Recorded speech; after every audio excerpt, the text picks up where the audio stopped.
Loud alarms, sirens like that, heard across the island, and people also received text messages and emails telling them to stay indoors. The missile landed in the Pacific. Japan reported no damage, but it is the first time a missile capable of carrying a nuclear warhead has flown over Japan.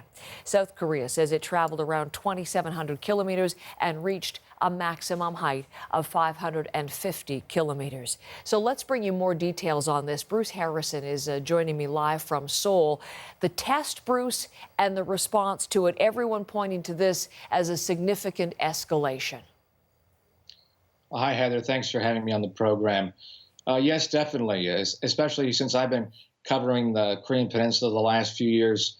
Nothing like this during my time. A missile traveling right over a major Japanese prefecture.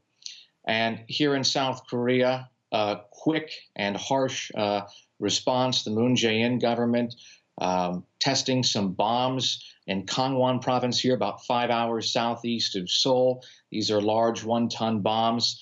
Some people actually saying that response not firm enough, testing on their own territory. Of course, the South Korean government condemned this test as well. Back in the West, you had U.S. President Donald Trump getting on the phone with Japanese Prime Minister Shinzo Abe. They said they're going to increase pressure on North Korea. What exactly that means, I'm not sure. The UN Security Council is going to be convening later today, Tuesday, to discuss more measures. They just passed a resolution this month, though, already, following an intercontinental ballistic missile test in July. North Korea, obviously, not really impacted by the UN Security Council resolutions and the new sanctions.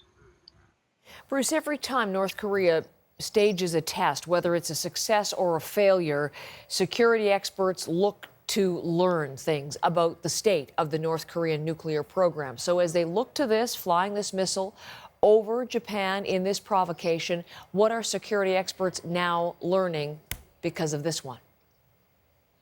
Well, of the folks I spoke with here in South Korea today, they pointed to the trajectory of the missile, the position it flew over Hokkaido, just on the slim southern tip. So North Korea, very controlled, it appears, with this launch. They never intended to hit the island. They wanted to fly over, and they didn't want to fly over a massive amount of that territory, and they wanted to splash down in the North Pacific.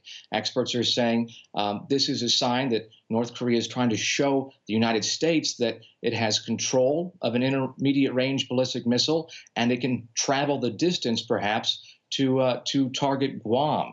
They're saying this wasn't a threat to Japan. This was a direct threat to the United States. We're not going to shoot at you yet, but we're just going to show you that we can.